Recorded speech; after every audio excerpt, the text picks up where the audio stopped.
Okay, so we are going to do a little review right now of multiplying binomials. And this is something we did last couple months ago. And this will get us ready for what we're learning this week, which is factoring. So I've given you 4 examples here. And there's also a pre-test that you can practice this. But what we're going to do is we're just going to remember we're going to use FOIL. And FOIL is multiplying first. So if we multiply x times x, we're going to get x squared. Then we're going to multiply outside.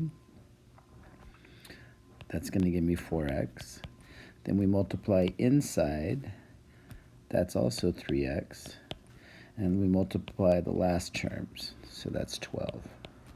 Okay.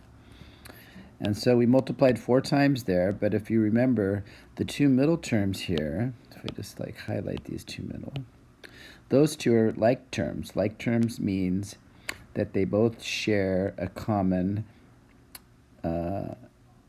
variable and the same exponent, so we can add them together or combine them. So in this case, combining these 2, they're both positives, so they're going to add up to 7.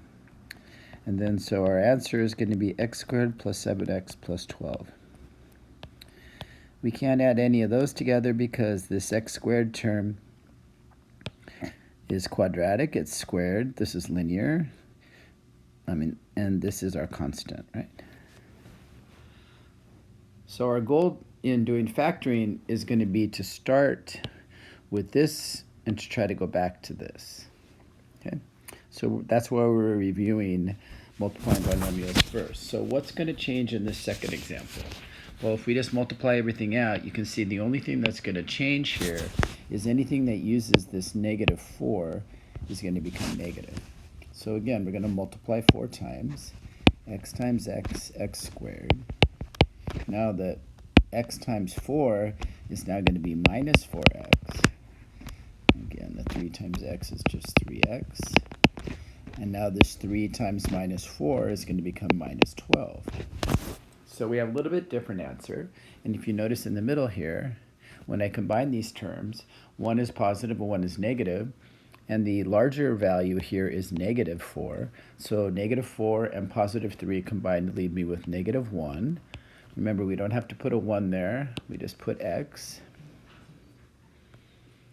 And the last term here is going to be minus 12. Okay?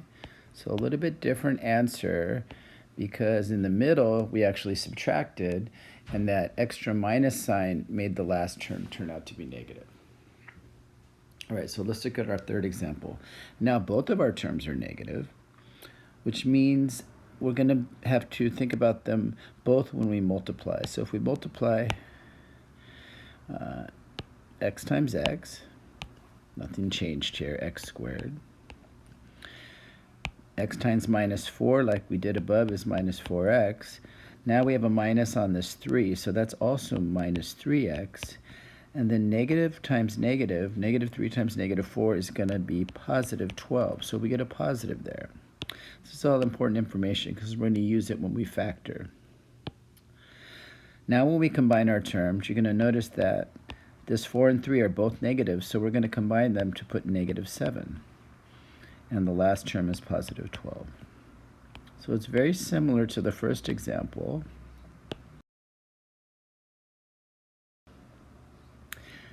Sorry about that. It's very similar to the first example.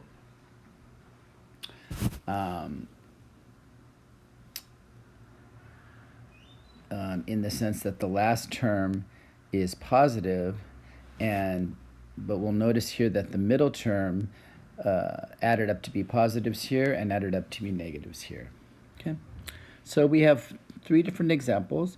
One has the signs both positive, one has 1 positive, 1 negative, and one has 2 negatives.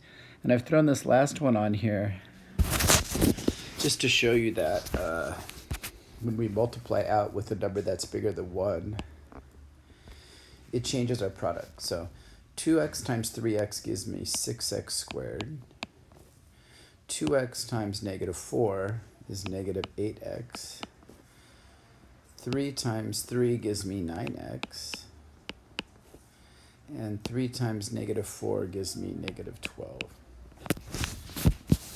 So if we multiply it out the same way, but this 2 here,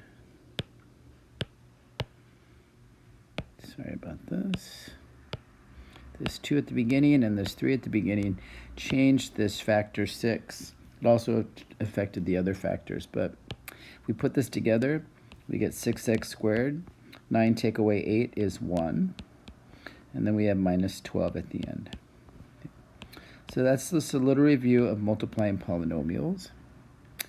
And I invite you to take the little pretest before you start to work on factoring. And then you can also watch my video on factoring trinomials.